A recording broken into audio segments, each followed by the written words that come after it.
సామెతల గ్రంథం 19వ అధ్యాయము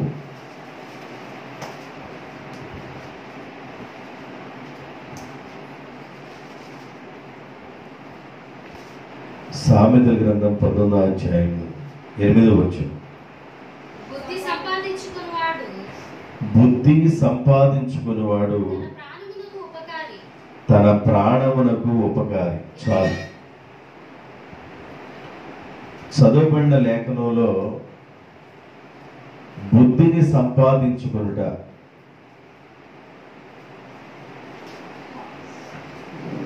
బుద్ధిని సంపాదించుకొనుట అది చాలా ప్రాముఖ్యమైనది.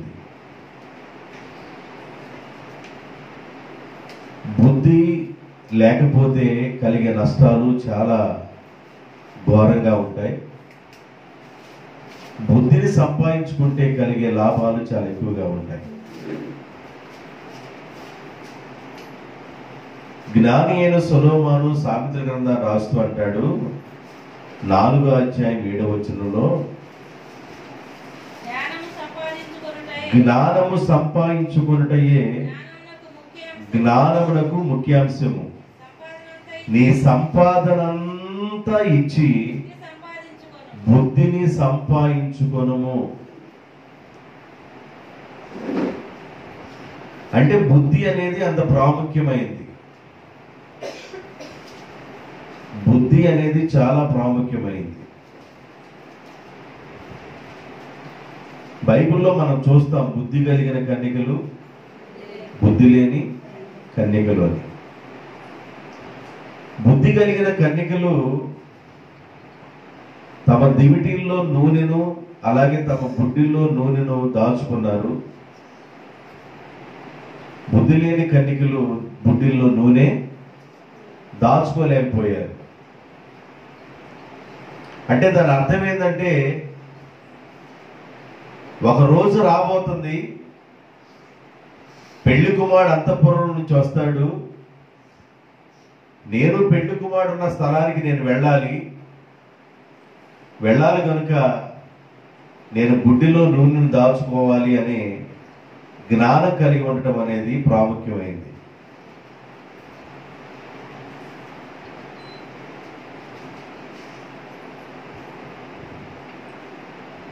బుడ్డిలో నూనె అనేది చాలా విలువైంది.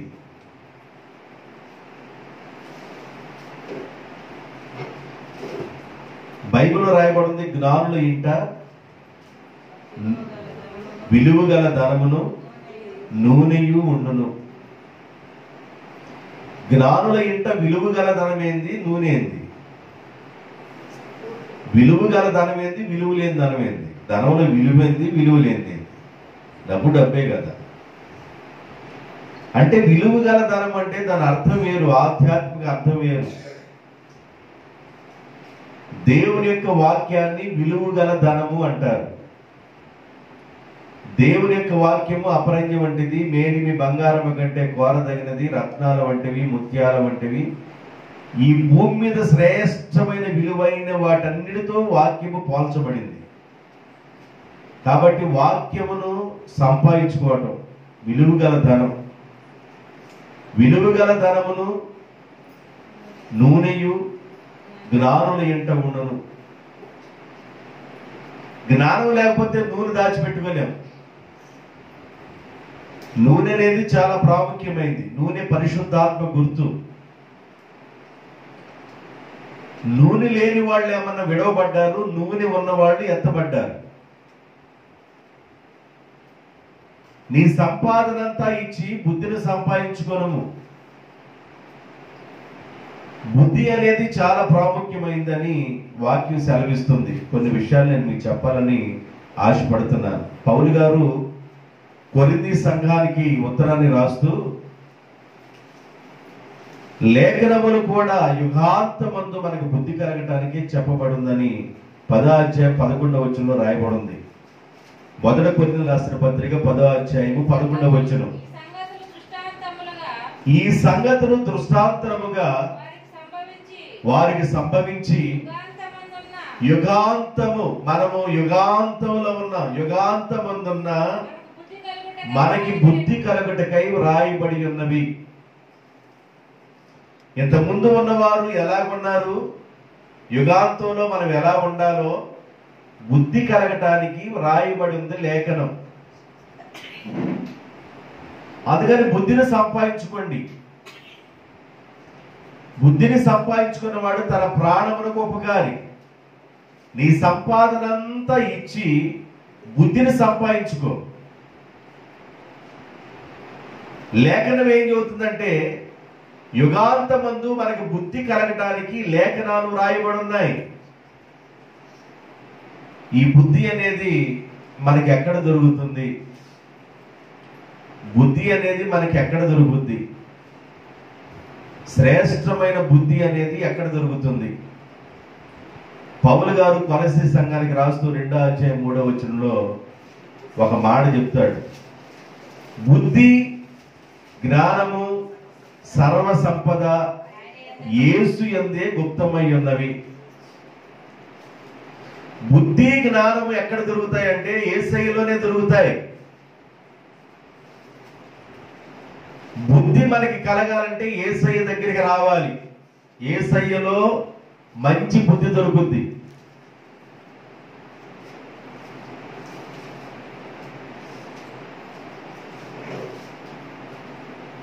ఆయన గుణం మంచిదే కానీ చెప్పండి, రెండోది పూర్తి చేయండి. బుద్ధి మాత్రమే ఏంది?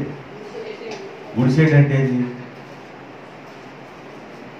అంటే అంత పనికి మాట, అది చెడ్డది. పర్లేదు, ఆయన గుణం మంచిదే కానీ బుద్ధి మాత్రం అమ్మ గుడి చేయడది అంటారు. అంటే దాని అర్థం ఏంటంటే బుద్ధి లేకపోతే అంత మనిషికి విలువ లేనట్లు. నేను చాలా విషయాలు చెప్పడానికంటే కూడా ఒక్క వ్యక్తిని గుర్తు చేసి నేను వాక్యాన్ని ముగిస్తే సరిపోయింది అనుకుంటున్నాను. 3 మాటలు చెప్తాను. ఆ ఒక్క వ్యక్తిలో ఒక 3 లక్షణాలు చెప్తాను. ఇప్పుడు మీకు చెప్పబడింది ఏంటంటే బుద్ధిని సంపాదించుకుని వాడు తన ప్రాణానికి ఉపకారి. నీ సంపాదన అంతా ఇచ్చి బుద్ధిని సంపాదించుకో. యుగాంతమందుకు మన బుద్ధి కలగటానికి లేఖనాలు చెప్పబడి ఉన్నాయి. కాబట్టి ఈ బుద్ధి అనేది యేసు ప్రభువులోనే దొరుకుతుంది అని చెప్పి ఇంతవరకు మనం విన్నాం. బైబిల్లో మీకు లూకాసు వార్త 15వ అధ్యాయంలో ఉన్న స్టోరీ మీకు తెలుసు. ఒక తండ్రికి 2 కుమారులు ఉన్నారు. ఒక తండ్రికి 2 కుమారులు ఉన్నారు. ఒకడేమన్నా మాట వినేవాడు, ఒకడేమన్నా మాట విననివాడు. ఒకడు లోబడేవాడు, ఒకడు లోబడనివాడు. ఒకడు బుద్ధి గలవాడు, ఒకడు బుద్ధి లేనివాడు. కారణం ఏంది? ఇద్దరికీ ఒకే విధమైన ఆహారం పెడుతున్నాడు కదా తండ్రి. తండ్రి ఇద్దరిని ఒకే విధంగా చూస్తున్నాడు కదా. ఏది కావాలంటే అది తండ్రి వాళ్ళకి ఇస్తున్నాడు కదా. తండ్రి ప్రేమలో ఏమన్నా వ్యత్యాసం ఏమన్నా ఉందా? తండ్రి వేరుగా ఏమన్నా చూస్తున్నాడు? చిన్నోడు ఒక విధంగా, పెద్దోడు ఒక విధంగా చూస్తున్నాడా? లోపం ఏంది?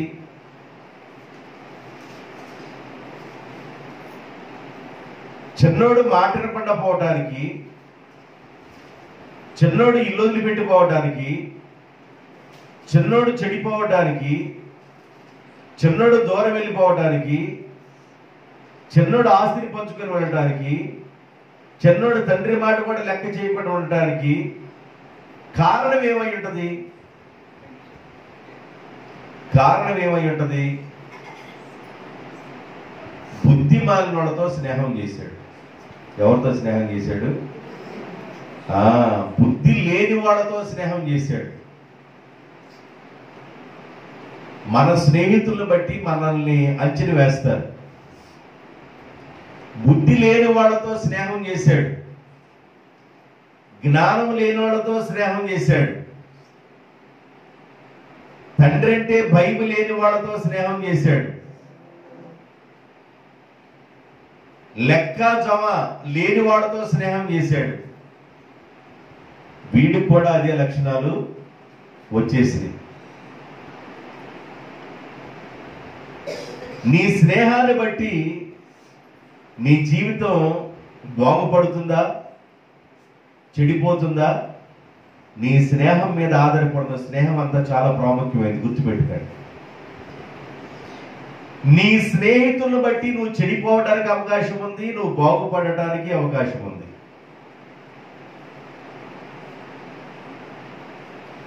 దావీదు గారి కాలంలో హీరాము అనే ఒక వ్యక్తి ఉన్నాడు. హీరాము దావీదుకి సహాయం చేస్తూ ఉండేవాడు.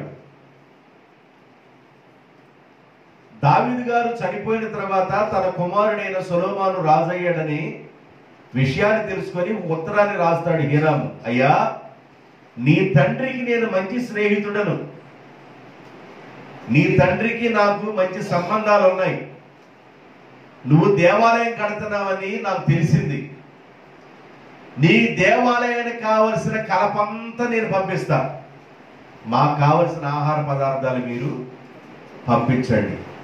ఒప్పందం చేసుకున్నాడు. బైబిల్ చెబుతుంది, నీ తండ్రి స్నేహితుడను నువ్వు మరువవద్దు.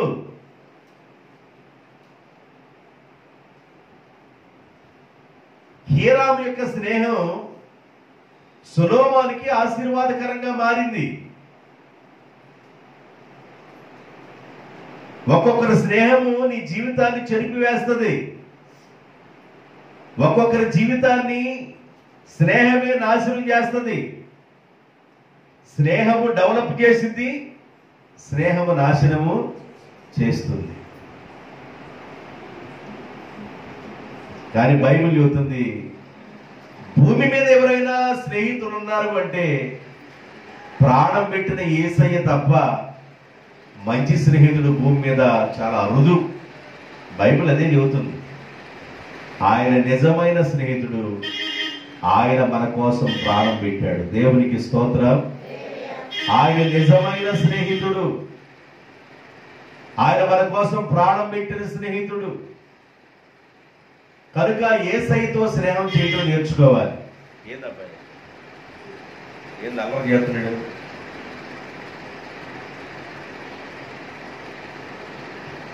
ఆయన నిజమైన స్నేహితుడు.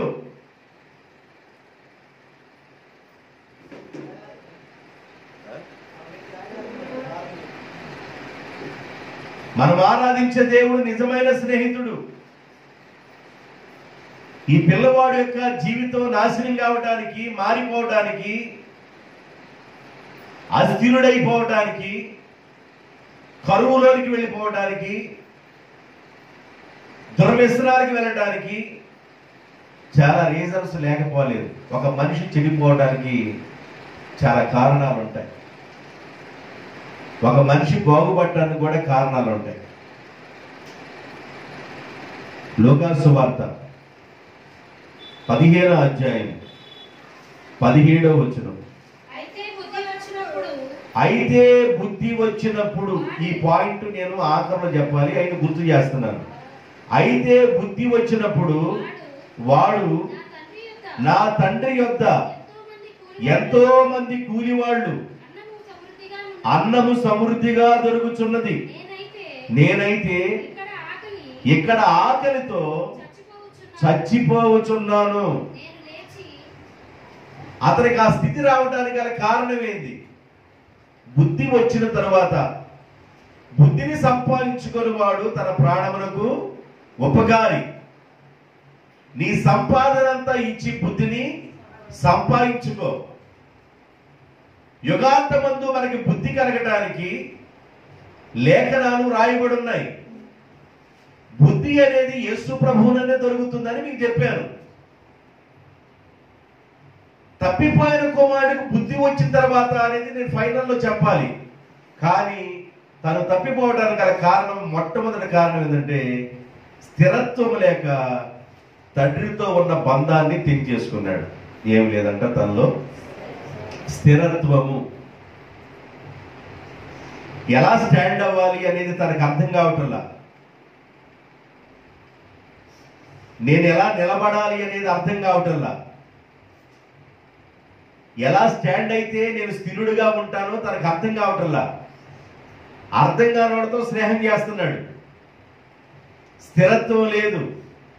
స్థిరత్వం లేకే తన తండ్రితో ఉన్న బంధాన్ని తెంచేసుకున్నాడు. స్థిరత్వం లేకపోవటం అనేది పెద్ద దరిద్రం. బైబిల్లో కొన్ని విషయాలు నేను మీకు చెప్తాను. సంఖ్యాకాండం 18వ అధ్యాయము 19వ వచనం. సంఖ్యాకాండం 18వ అధ్యాయం 19వ వచనం. బింగబాబు, ఇశ్రాయేలీయులు యెహోవాకు ప్రతిష్ఠించు పరిశుద్ధమైన ప్రతిష్టార్పణములన్నిటినీ నేను నీకును, ఇది గీత తీసుకోండి, నేను నీకును నీ కుమారులకును నీ కుమార్తెలకును నిత్యమైన కట్టడను బట్టి ఇచ్చితిని. అది నీకును నీతో పాటు నీ సంతానమునకును యెహోవా సన్నిధిని నిత్యము స్థిరమైన నిబంధన. ఈ అబ్బాయి తొలగిపోవడానికి కారణం ఏంటంటే స్థిరత్వము లేక. నేను ఇక్కడ ఏమని ఈ వాక్యాన్ని బట్టి అర్థం చేసుకున్నానంటే, ఒకవేళ తన తండ్రి తన కుమారుడికి ఏమన్నా కట్టడలు నేర్పించలేదా? దేవుడి గురించి నేర్పించలేదా? దేవుడి గురించి చెప్పలేదా? దేవుడి భయాన్ని నేర్పించలేదా? మోకరించడం నేర్పించలేదా? అబ్రహాం ఇంట్లో 318 మంది పనివాళ్ళు ఉన్నారండి. అబ్రహాం తన కుమారుడైన ఇస్సాకుకి ప్రార్థన చేయటం నేర్పించాడా? నేర్పించలేదా? తనకి పెళ్ళయిన సంవత్సరం చూస్తే 40వ సంవత్సరంలో పెళ్ళయింది. 40వ సంవత్సరం పెళ్ళయ్యే వయసులో కూడా పొలంలోకి వెళ్ళిపోయి ధ్యానం చేస్తూ ఉండేవాడు. పొలంలోకి వెళ్ళిపోయి ప్రార్థన చేస్తూ ఉండేవాడు. అంటే 40వ సంవత్సరం వయసులో కూడా తండ్రి వేసిన పునాదిలో నిలబడి ప్రార్థనలో స్థిరంగా ఉన్నాడు. ఒక వ్యక్తి దీవించబడాలి అనంటే, ఒక వ్యక్తి ఆశీర్వాదం పొందాలంటే, ఈ భూమి మీద ఆ వ్యక్తి గొప్పవాడు కావాలంటే అతడు ఒక స్థిరముగా ఉండాలి. దేవుల్లో నిత్యమైన స్థిరమైన కట్టడ నేను మీకు ఇచ్చాను. నీ కుమారులు స్థిరముగా ఉండటానికి నేను ఈ కట్టడలు ఇచ్చాను. తండ్రి పునాది వేయలేదంటారా? మరి పెద్దోడు ఇట్లా ఎత్తుకున్నాడు. చిన్నోడికి ఫ్రెండ్స్ ఎక్కువ. చిన్నోడికి ఎవరు ఎక్కువ? ఫ్రెండ్స్ ఎక్కువ. చెడ్డ స్నేహితులు ఎక్కువ. ఆత్మీయులతో తన స్నేహం లేదు. ఆధ్యాత్మిక సంబంధమైన స్నేహితులతో తన స్నేహం లేదు. తన పాడైపోవడానికి, అస్థిరుడైపోవడానికి, స్థిరత్వం లేకపోవడానికి గల కారణం ఏంటంటే తన స్నేహం వేరు. అందుకని దేవుడు అంటాడు, నీ పిల్లలు స్థిరముగా ఉండటానికి నేను కట్టడలు ఇచ్చాను. కట్టడలు ఇచ్చాను. ఆ కట్టడల గురించి తండ్రి నేర్పించలేదా? అది తండ్రి తప్ప? తండ్రి చెప్పలేదా? తండ్రి తప్ప? కుమారుడు శిక్షించలేదా? కుమారుడు శిక్షించకపోతే తండ్రికి విరోధి అవుతాడంట. బెత్తమాడని కుమారుడు తండ్రికి ఏమవుతాడు? విరోధి అవుతాడు. బెత్తమాడే టైంలో బెత్తమాడింది. బెత్తమాడకుండా చెప్పే సమయంలో చెప్పేదే బెత్తమాడినట్టు. ఒక మాట చెప్తేనే అది బెత్తమాడినట్టు. అవగాహన చేసుకొని జీవితాన్ని కట్టుకోవడానికి, జీవితంలో ఒక స్థిరమైన పునాదిని వేసుకోవడానికి, ఆధ్యాత్మిక సంబంధమైన ఆలోచనలోకి ఆ వ్యక్తి రాలేదు.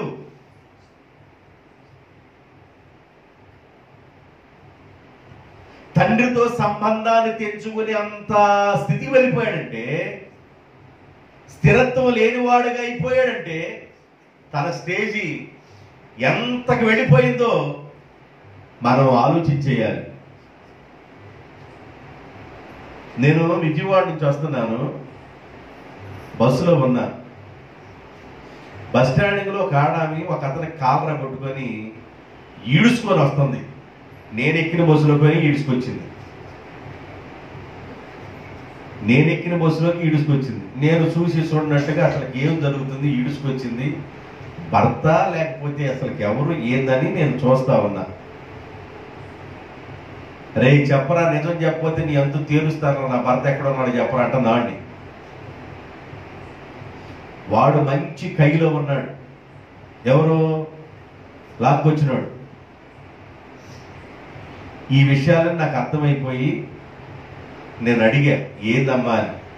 ఏమి లేదండి, నా భర్త ఎప్పుడు ఇల్లు దాటినోడు కాదు, కుటుంబం కోసం పాటుపడినోడు, బిడ్డల కోసం పాటుపడినోడు. నా భర్త చాలా మంచోడయ్యా. ఏళ్ళ స్నేహం ఎట్టాగేర్పడిందో గాని ఎక్కడ పడితే అక్కడ ఇష్టానుసారంగా బిజ్జీల కింద కూర్చోవటం, గంజాయి తాగటం, మత్తు పదార్థాలు తీసుకోవటం, భయంకరంగా నా భర్త చెడిపోయి భయంకరంగా ఉండిపోయాడు. నా భర్తను దేవుడు ఆడుకొని నేను ఇంటికి తెచ్చుకున్నానయ్యా. నా భర్తను దేవుడు ఆడుకొని ఇంటికి తెచ్చుకున్నా కూడా మా మీద ధ్యాస లేదు, పిల్లల మీద ధ్యాస లేదు, కుటుంబం మీద ధ్యాస లేదు. నా భర్త మరలా బిజ్జిల కింద ఉన్న వాళ్ళ దగ్గరికి వెళ్ళిపోయి వాళ్ళ ఫ్రెండ్షిప్తో స్నేహం చేయాలి, అక్కడే బాగుందన్నట్లుగా వెళ్తున్నాడు. వీడు తెలుసయ్యా నా భర్త ఎక్కడ ఉందని రాల కొట్టండి అన్నది.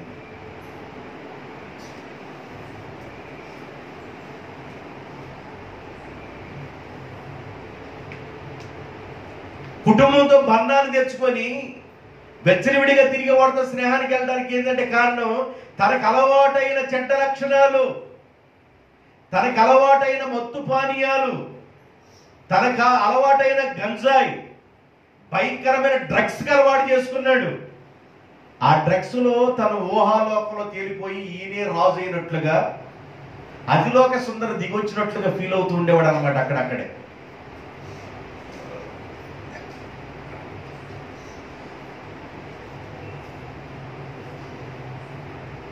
స్థిరత్వం లేకపోవడం. అందుకని భక్తుడిని దావీదు గారు అంటాడు, 51వ కీర్తన 10వ వచనం ఒక మాట చెప్తాడు. 51వ కీర్తన 10వ వచనం, దేవా నా యందు శుద్ధ హృదయము కలుగజేయము, నా అంతరంగములో స్థిరమైన మనసును నూతనముగా పుట్టించుము. నా అంతరంగములో స్థిరమైన మనసు కలగాలి ప్రభువా.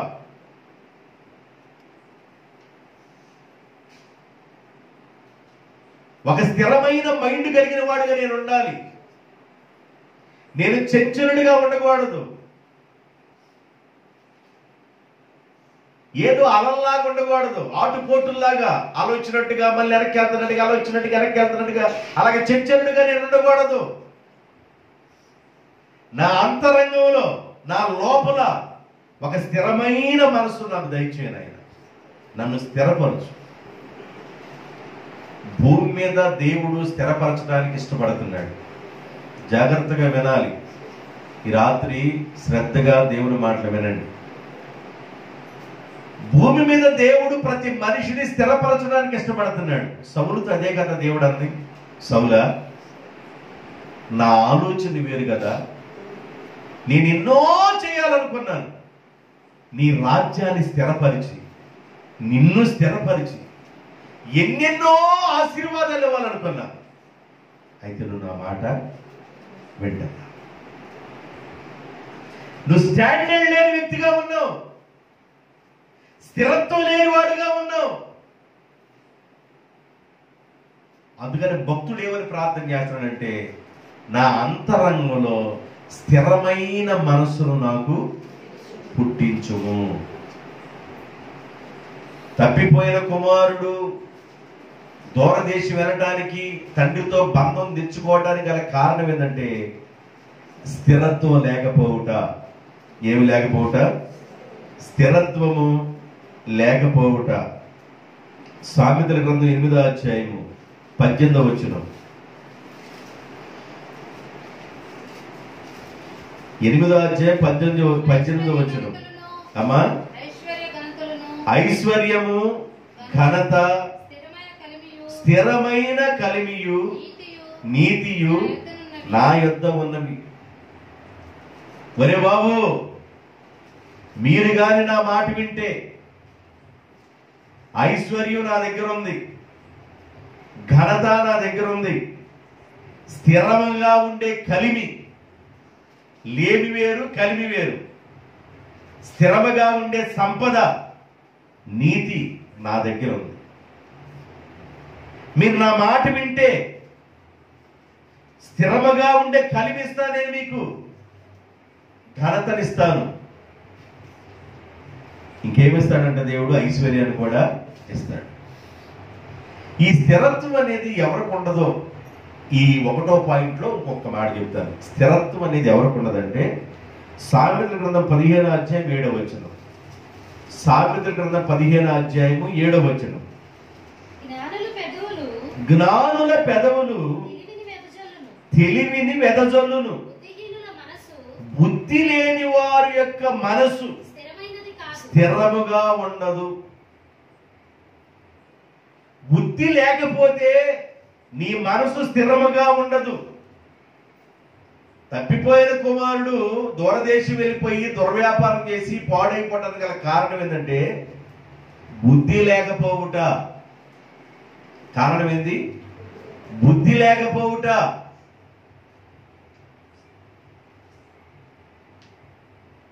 ఒక వయసులో కొడతారు, ఒక వయసులో బెత్తమాడిస్తారు, ఒక వయసు రాగలే మాటలతో చెప్తారు, అలా ఉండకూడదు, ఈ విధంగా ఉండు, ఈ విధంగా ఉంటే నా దేవుడు స్థిరపరుస్తాడని చెప్తాడు. దావీదు భక్తుడు చనిపోతా కూడా తన కుమారుని సొలొమోను పిలిచి తను స్థిరపడటానికి చాలా విషయాలు చెప్పాడు.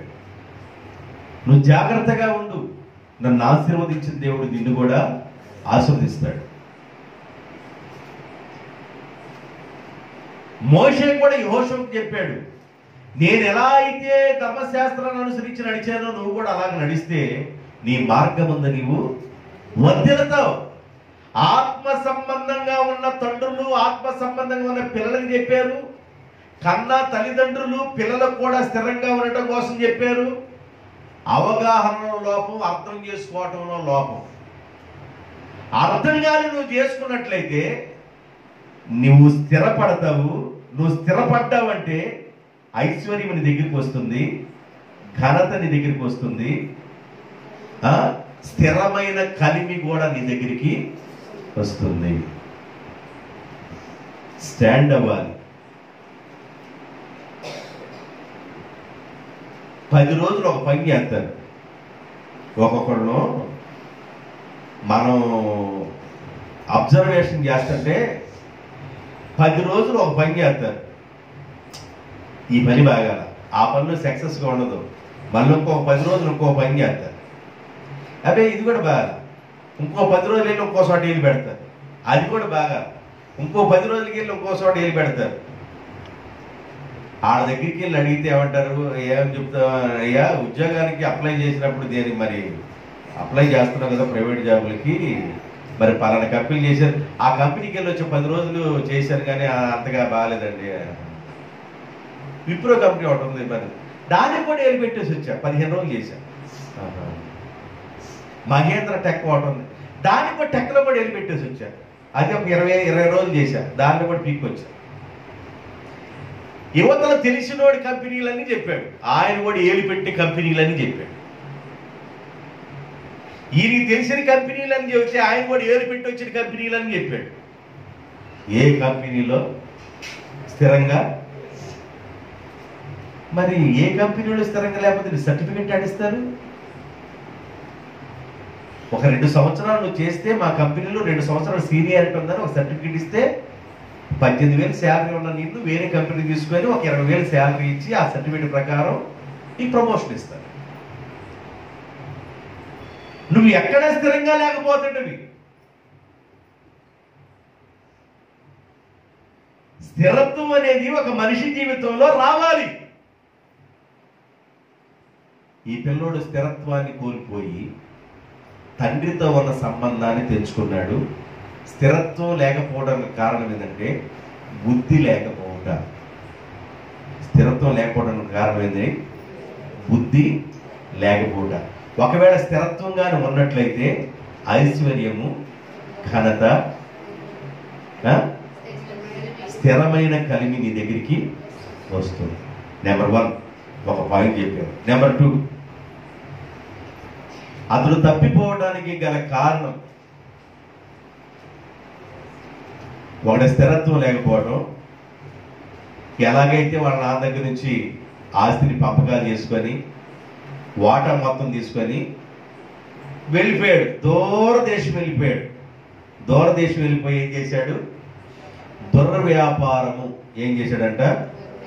దుర్వ్యాపారం కొరకు ధనం ఖర్చు పెట్టాడు. 15వ అధ్యాయం 13వ వచనం లూకాసు వార్త. కొన్ని దినములైన తరువాత ఆ చిన్న కుమారుడు సమస్తమును కూర్చుకొని వాళ్ళ నాన్న దగ్గర నుంచి రావాల్సింది ఏందో అవన్నీ కూర్చుకొని దూరదేశమునకు ప్రయాణమైపోయి అచ్చట తన ఆస్తిని దుర్వ్యాపారము వలన పాడు చేసెను. దుర్వ్యాపారము అంటే, దుర్వ్యాపారం అంటే ఏంది? నేను కొద్దిసేపు ఆగాను. దుర్వ్యాపారం అంటే ఏంది? బాంబేకి అమ్మాయిలు అమ్మటమా? లేకపోవాలా? అసలు దుర్వ్యాపారం అంటే ఏంది? బైబిల్ ఏం చెబుతుంది? దుర్వ్యాపారం అంటే ఏందో బైబిల్ ఏం చెబుతుంది? ఎఫెసీయులకు రాసిన పత్రిక 5వ అధ్యాయము 18వ వచనం. మరియు మద్యముతో మత్తులై ఉండకుడి, దానిలో దుర్వ్యాపారము కలదు. అది దుర్వ్యాపారం అంటే ఏడ దొరుకుతుందో చూసేది. బైబిల్ ఏం చెబుతుందంటే మద్యముతో మత్తులై ఉండకుడి, దానిలో దుర్వ్యాపారము కలదు. అంటే దుర్వ్యాపారం అంటే ఏంది?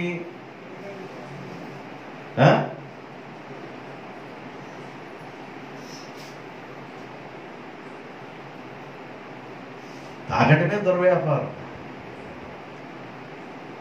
మద్యంతో మత్తులై ఉండటమే దుర్వ్యాపారం. ఈ మాట ఒకవేళ తాగే వాళ్ళకి కానీ వినపడితే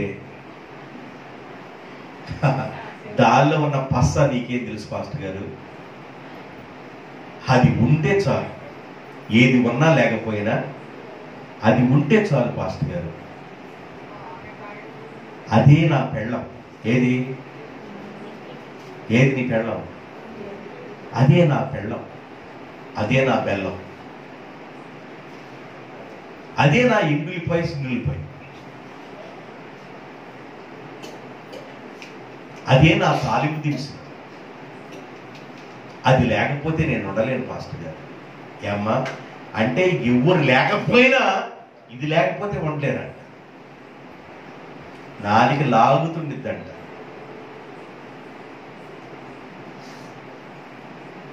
ఎన్నన్నా చెప్పు, ఎన్నిసార్లు ఎలాంటి బలహీనతలన్నా రానివ్వండి, ఆ బలహీనతలు వచ్చినంతసేపు డాక్టర్ గారు అంటాడు, నీకేమన్నా మద్యం సేవించే అలవాటు ఏమన్నా ఉందా?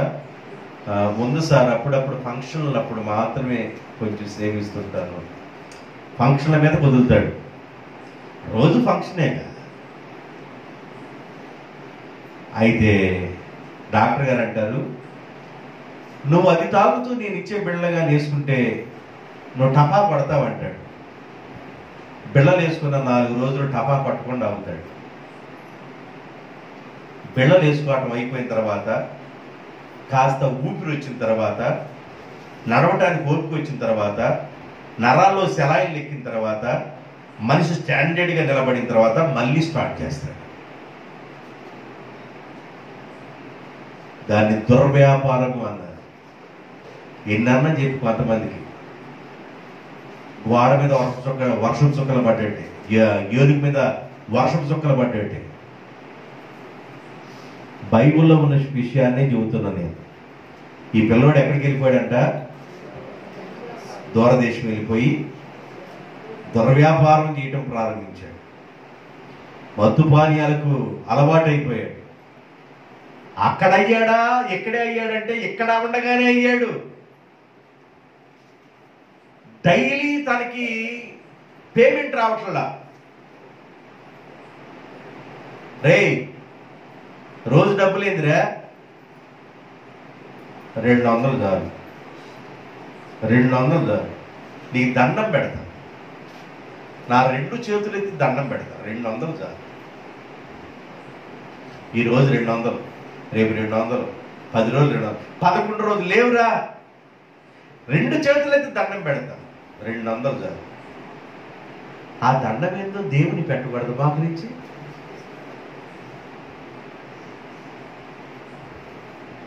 ఆ దండం ఏందో దేవుని పెడితే నాకు హ్యాపీ యాడ్ నుండి వచ్చింది, హ్యాపీ క్రిస్మస్ యాడ్ నుండి వచ్చింది నాకు.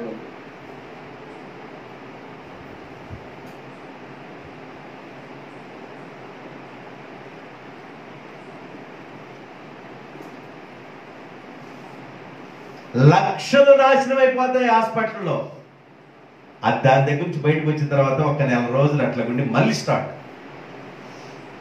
అరే మొన్నే కదరా 1,00,000 అయిపోయింది, నీ ముఖాన 3 లక్షలు పోసాను కదరా అనలేక, నీ ముఖాన్ని 4 లక్షలు పోసాను రా అని అనలేక, నీ ముఖాన్ని 5 లక్షలు పోసాను రా అనలేక, అంటే ఎక్కడ బాధపడతాడోనని, అంటే ఎక్కడ నొచ్చుకుంటాడేమోనని,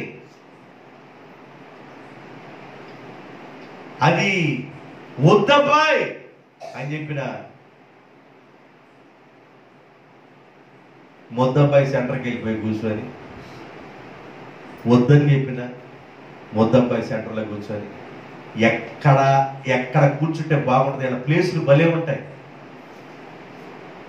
ఇలా ప్లేసులు భలే ఉంటాయి.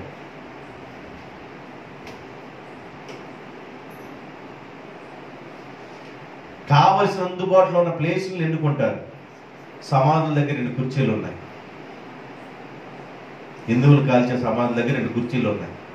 2 కుర్చీలు చూడ అట్టదమ్మా, 2 కుర్చీలు. సిర్పూడి సెంటర్లోనే ఏమన్నా ఇటు మూల మీద ఒక అరుగు, కాల వరకు ఒకటి ఉంది. అది దాటి బొలుసులపాలెం వచ్చినప్పుడు నీళ్ళ ట్యాంక్ దగ్గర అక్కడ ఒక సిస్టమ్ ఒకటి ఉంది. అది దాటి వచ్చిన పరమేశ్వర కొట్టు దగ్గర ఒక బావి దగ్గర అక్కడ ఒక అరుగు.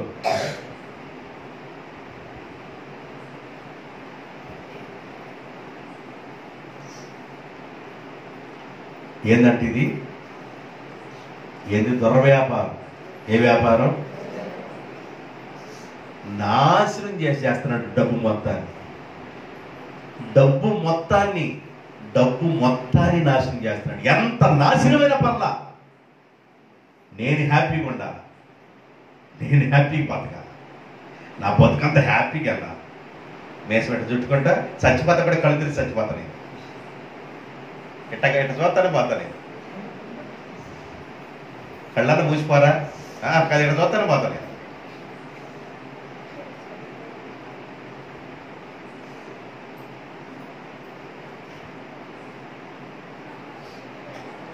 దుర్వ్యాపారము. ఈ పిల్లోడు ఎక్కడికి వెళ్ళిపోయాడు? దూరదేశం వెళ్ళిపోయి దుర్వ్యాపారం చేశాడు. దుర్వ్యాపారం అంటే ఏంటంటే మద్యపానం చేయడమే దుర్వ్యాపారం. 1 పేతురు రాసిన పత్రిక 4:4 బైబుల్లో ఉన్న విషయాలు తెల్ల తేటగా కనబడుతుంది. 4:4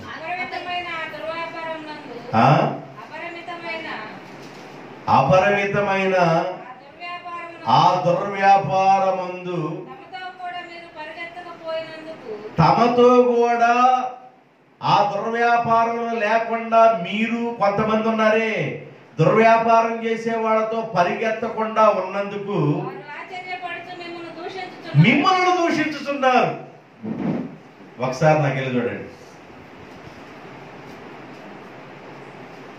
తాగితేనే మగోడు. నీకు అలవాట్లేదా? మామూలు మెంటోడు లాగున్నాడు ఈడ. అలవాట్లేదేమి అసలు అది వేసుకుంటే ఎంత బాగుంటుందని. వేసుకున్న వాళ్ళంటే వేసుకున్న వాళ్ళు దూషిస్తున్నారంట.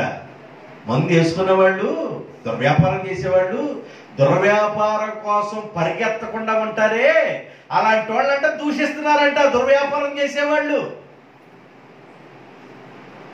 అసలుకి ఇది లేకపోతే అసలుకి ఏమన్నా విలువ ఉందా?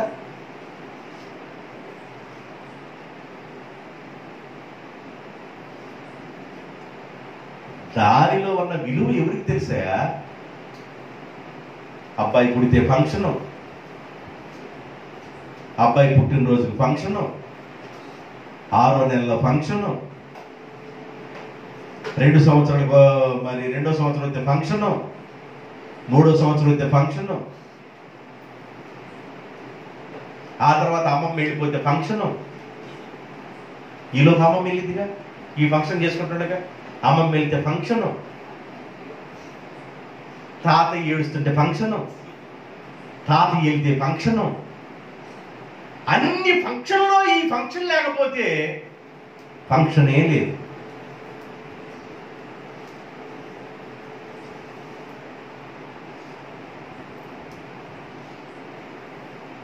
అయ్యా మటన్ బిర్యానీ అంట, అసలుకి ఎంత బాగా చేశారో, అస్సలు సూపర్గా కుదిరిన mutton biryani. Mutton biryani, mutton biryani ఆడ పెట్టు ముందు. మటన్ బిర్యానీ అంట, మటన్ బిర్యానీ. మటన్ బిర్యానీ తినాలంటే ముందుకేం చేయాలి? సొక్క పడాలి, సొక్క పడాలి. అప్పుడు కానీ ఊగుతా ఏమరా బెదరు బాగున్నామంటారు. ఎప్పుడు వచ్చాము? మా అమ్మ కాదే ఆడు ఎప్పుడు పలకరించడు, కానీ ముందేసుకుంత ఎక్కువైపోయి ఆడు నివృత్తామంటాడు.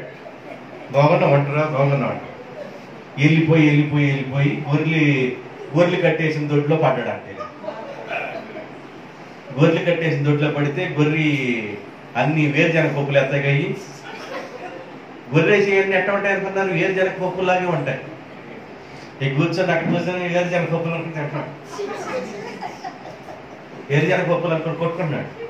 తెల్లారి పాటికి నోరంతా పచ్చగా అయిపోయింది.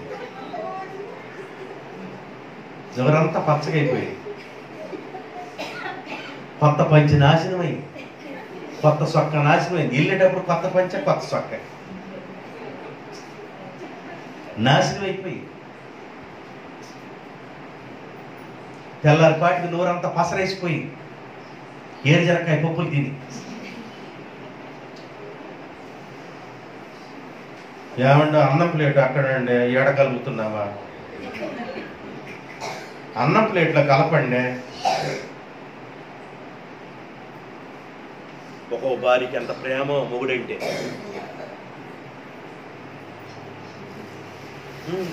అట్ట కాదమ్మా, ఎట్లా తిన్నమ్మా? ఆడు అందుకది కదా అట్ట తయారవుతుంది. తాటి మట్టోడు తీసుకుని కింద పైన నెట్టి పడేస్తే కదా తెలిసేది.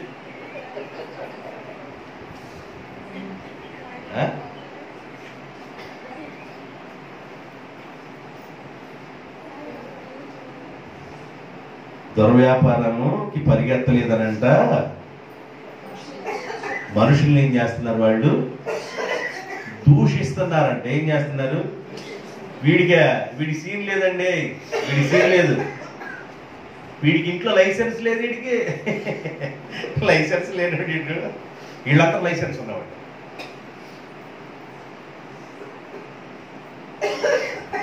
తాగనోళ్ళంట దూషిస్తున్నారంట, దుర్వ్యాపారం చేసేవాళ్ళు లైసెన్స్ లేదని.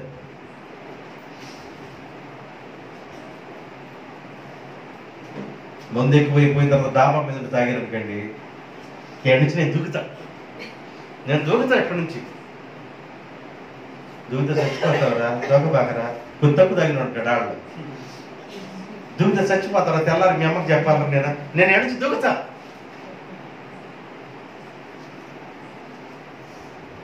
మన చర్చికి ప్లాస్టింగ్ చేయడానికి పూడివాడు వాళ్ళు వచ్చారు. ఆళ్ళలో మేస్త్రి రవి అని ఉన్నాడు. కాంక్రీట్లు మొత్తానికి ఏదో పని చేస్తున్నారు స్లాబ్ పైన. బాగా తాగి ఉన్నారు, పనులు చేస్తున్నారు. లిమిట్గా ఉండొద్దు. జాంకాయ కనబడిందంట. ఎంత దూరం సాగితే జాంకాయ అందిద్దో అంత దూరం సాగాల, అందకపోతే మానుకోవాలి. ఈ తాగిన బిర్రు మీద సాగుతామన్నాడు అటు పైనుండి అట్ట సాగి సాగి కింద పడంగానే పుర్రులో ఉన్న మెదడు కూడా బయటకు వచ్చిందంట. ఎంత సాగాడో అర్థం కాల. ఆ జాంకాయ కోసుకొని తినటం కోసం మనిషి ఎంత సాగాడో కూడా అర్థం కాదు. ఇంటికి వెళ్ళగల భార్య పిల్లలు, అయ్యా వెళ్ళిపోయా భార్య,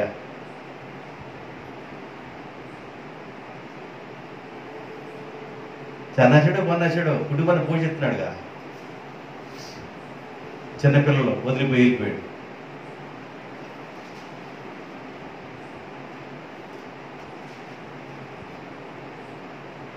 తాగితేనేమో నీకు లైసెన్స్ ఉన్నట్ట, తాగపోయినోడికి లైసెన్స్ లేదా, ఇంట్లో వాడు లైసెన్స్ లేనాడా అని దూషిస్తున్నారంట. నేను చెప్పటంలా, పేతురు చెబుతున్నాడు ఈ మాట.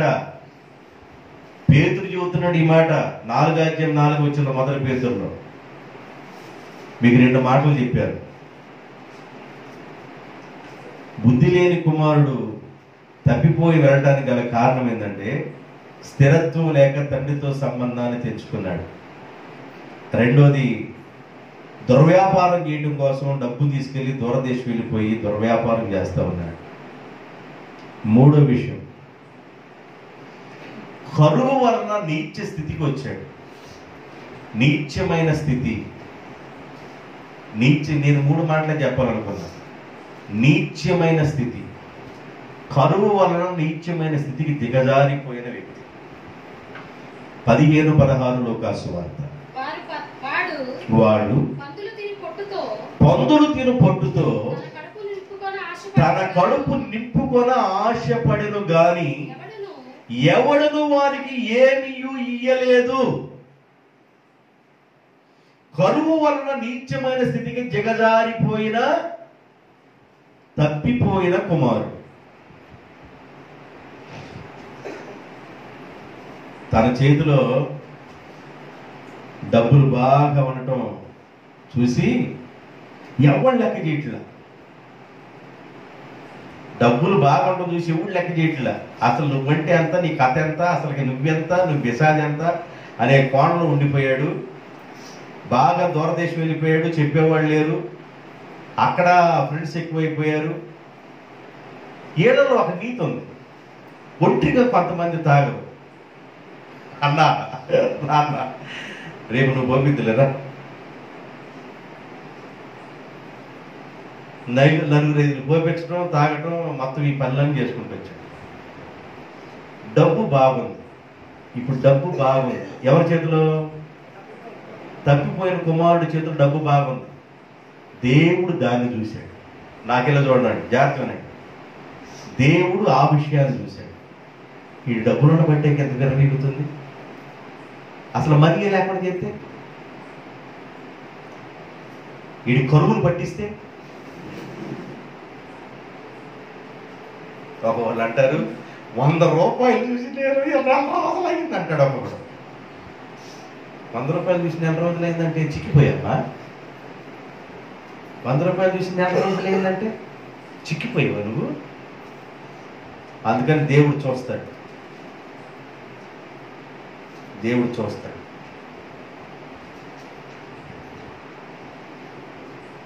ఎట్లా చూశాడు వాక్యం ద్వారా చెప్తాను నేను. హోషేయ గ్రంథం 4:7 హోషేయ గ్రంథం 4:7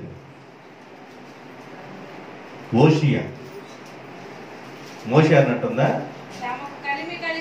హోషేయ గ్రంథం 4:7 తమకు కలిమి కలిగిన కొలది, అనగా మనీ బాగా ఉన్న కొలది వారు నా ఎడల అధికముగా పాపం. డబ్బు చేతిలో ఉంది కాబట్టి ఎవడు మాట? జేబులో డబ్బులుంటే చాలు. జేబులో అయిపోయిన తర్వాత బీరువాలో అయిపోయిన తర్వాత అమ్మాయి దాచుకునే చీరలో డబ్బులు కూడా అయిపోయిన తర్వాత అమ్మాయి మెడలో అయిపోయిన తర్వాత అమ్మాయి చెవులు, అవి కూడా అయిపోయిన తర్వాత చేతుకున్న ఉంగరం.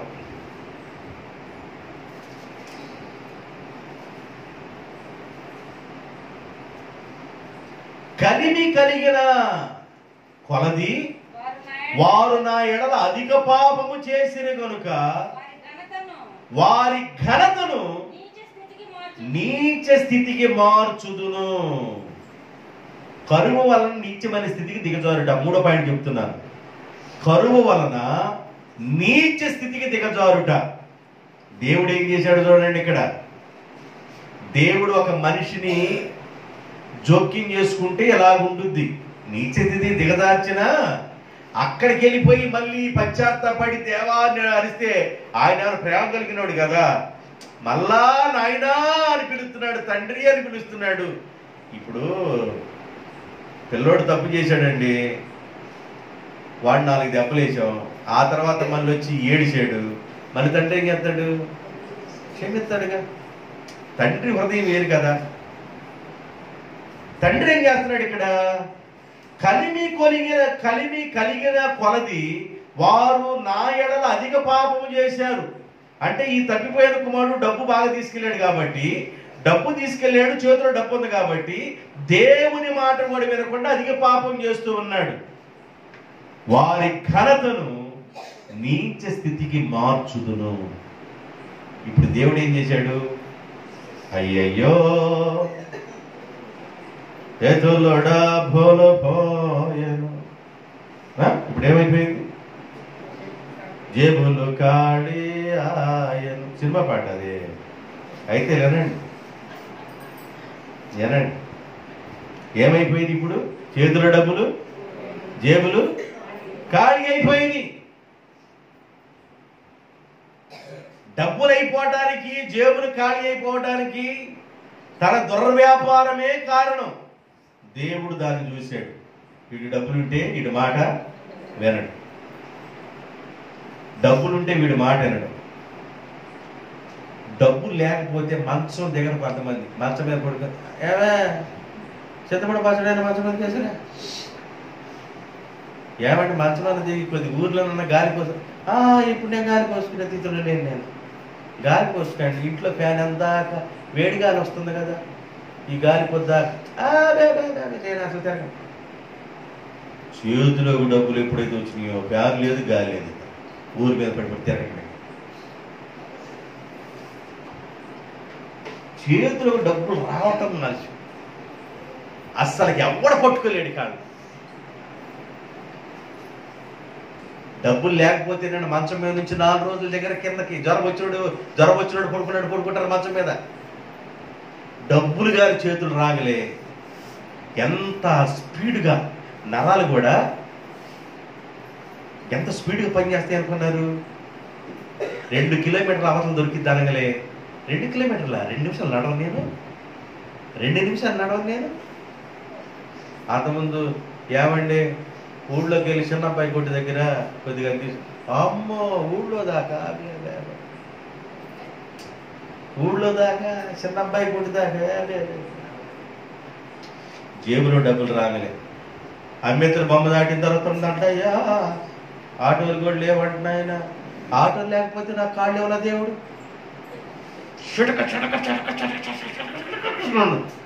కాలపడి కాలు వేసుకుంటా చెడ నడుచుకుంటా. 2 మూతలు గొంతులు పట్టిన తర్వాత ఏం బాసు నాంచారి కాదు అంటే ఆయన అనుభవం ఉంది కానీ చెప్తున్నాడు. ఏంటి బాసు 2 అంశాలు పడితే చాలే. అందుకని దేవుడు ఏం చేస్తాడంటే జేబుల డబ్బులు ఏం చేస్తాడు? ఖాళీ చేస్తాడు. బీరువాల డబ్బులు ఏం చేస్తాడు? ఖాళీ చేస్తాడు. మెళ్ళ మన సొమ్ములు ఏం చేస్తాడు? ఖాళీ చేస్తాడు. చేతుకున్న పెళ్లికి పెట్టిన ఉంగరం ఏం చేస్తాడు? ఖాళీ చేస్తాడు. పెళ్ళానికి కట్టిన మంగళసూత్రం ఏం చేస్తాడు? ఖాళీ చేస్తాడు. తర్వాత ఇతర బిందులు ఏం చేస్తాడు?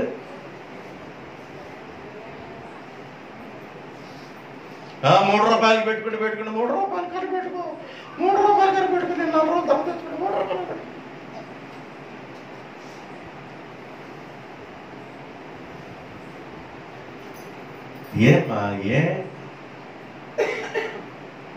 నిన్ను బట్టి నీ పిల్లలు పాడైపోతారు కదా. ఎవరో చెబుతున్నారు మొన్న ఏదో ఊరు వెళితే, ఈ ఊర్లో ఎవరో చెబుతున్నారు ఏదో ఊరు వెళ్తున్నారు, అన్నారంట కళ్ళు పంపించరమ్మన్నాడంట. ఇది ఎట్టకుందన్న సగం తాగి డొట్టెలు పోసుకొని వచ్చాడు మిగతా. ఎక్కడే ఎవరుందని అడగబాకంటే డ్రెస్సులు ఎక్కడే కనుక సగం నింపుకొని పోసుకొని వచ్చాడు. ఈరోజు కళ్ళు విచిత్రంగా ఉందంట ఆయన.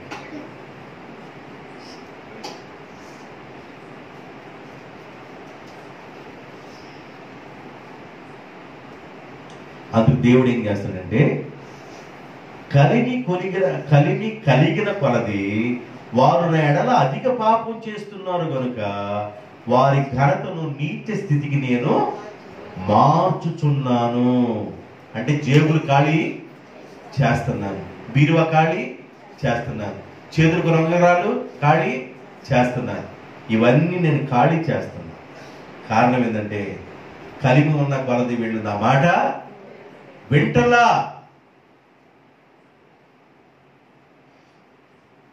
నీచ స్థితికి వచ్చేసాడు. హాగర్ నీళ్లు పోసుకుందంట. హాగర్ నుంచి పెళ్లి చేసింది శారమ్మ. హాగర్ నీళ్లు పోసుకున్న వెంటనే శారమ్మ ఎట్లా కనబడిందంట? నీచురాలుగా కనబడిందంట ఈమె కాళ్ళకి.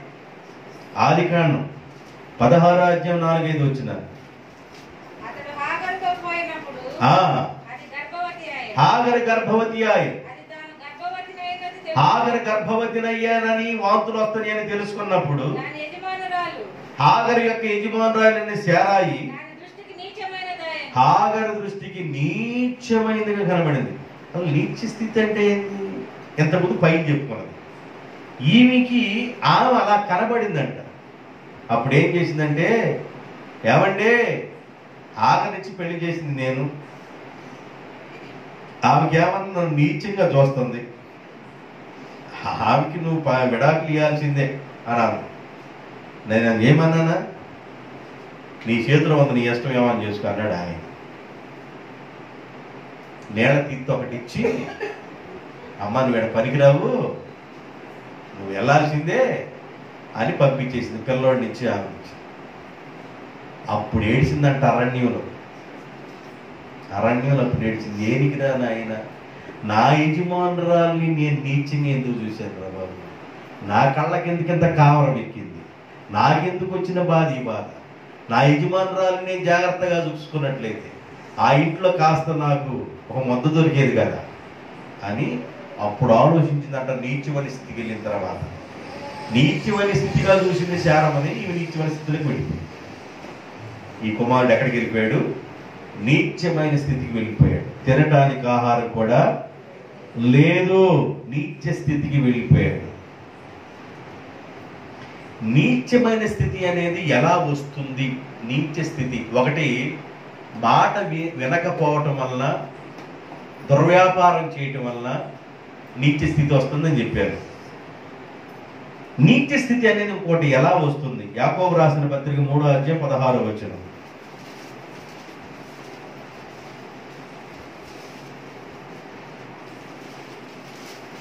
3:16 ఏలయనగా మత్సరమును వివాదం దగ్గరికి ఎదుర్కొండి.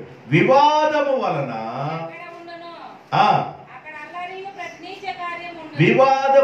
నీచ కార్యములు ఉండును. అంతవరకు ఎదుర్కోండి. వివాదము వలన నీచ కార్యములు ఉండును. వివాదము, కొంతమందికి ఏదన్నా వచ్చిందనుకోండి, పోనీరు అంతటితో ఆ వివాదాన్ని ఎక్కువ రేపుకుంటారు. దానివల్ల నీచ కార్యాలు అక్కడ ఉంటాయి. వివాదము వలన నీచ కార్యములు ఉండును. ఒకటి, నీచమైన స్థితికి వెళ్ళిపోవడం అనే కారణం ఏంటంటే, తన డబ్బు అయిపోయింది, జేబులు ఖాళీ అయిపోయింది, నీచ స్థితికి వెళ్ళిపోయాడు. ఇప్పుడు వివాదము వలన నీచమైన స్థితికి వెళ్ళిపోతాం. ఏదైనా సందర్భాలు వచ్చినప్పుడు వివాదం పెట్టుకుంటే కొంతమంది వదలరు.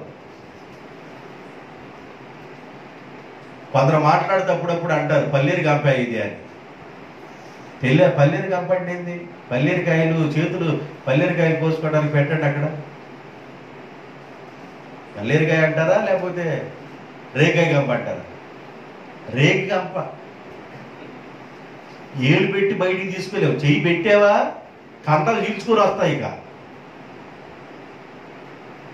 వివాదం, అపాయం ఇది. ఒక మాటతో పోనివ్వండి, ఏదన్నా సందర్భం వస్తే ఒక మాటతో పోనివ్వండి, తుడి చేసుకుని వెళ్ళిపోయాడు. వివాదాలు పెట్టుకోబాకండి. పల్లేరుగా కంపలు ఏళ్ళు పెట్టినట్టే కాదు, అక్కడ నీచ స్థితి ఉంటుంది. నీచ స్థితి ఉండడానికి ఇంకో కారణం చెబుతాను. మలాకి గ్రంథం 2:9. మలాకి గ్రంథం 2:9.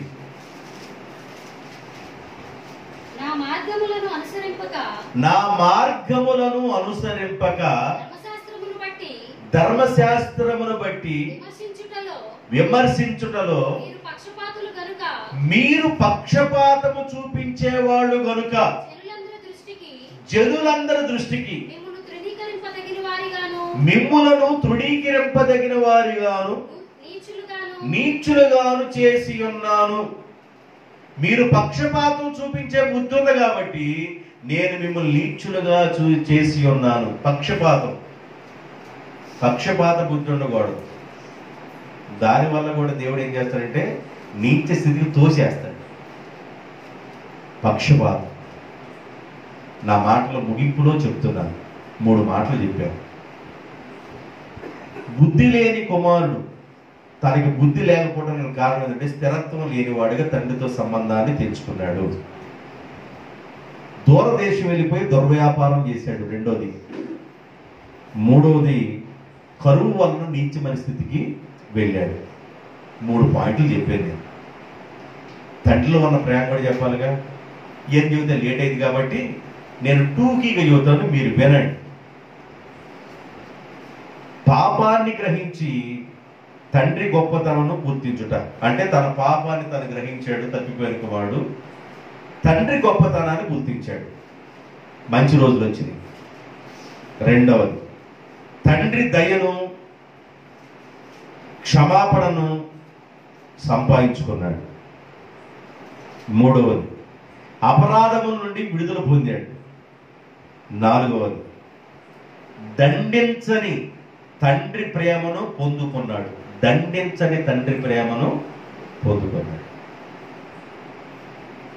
బుద్ధి వచ్చిన తరువాత ఈ 4 ఆశీర్వాదాలు తనకండి. బుద్ధి లేక మునుపు నీచ స్థితిలోను దుర్వ్యాపారములోను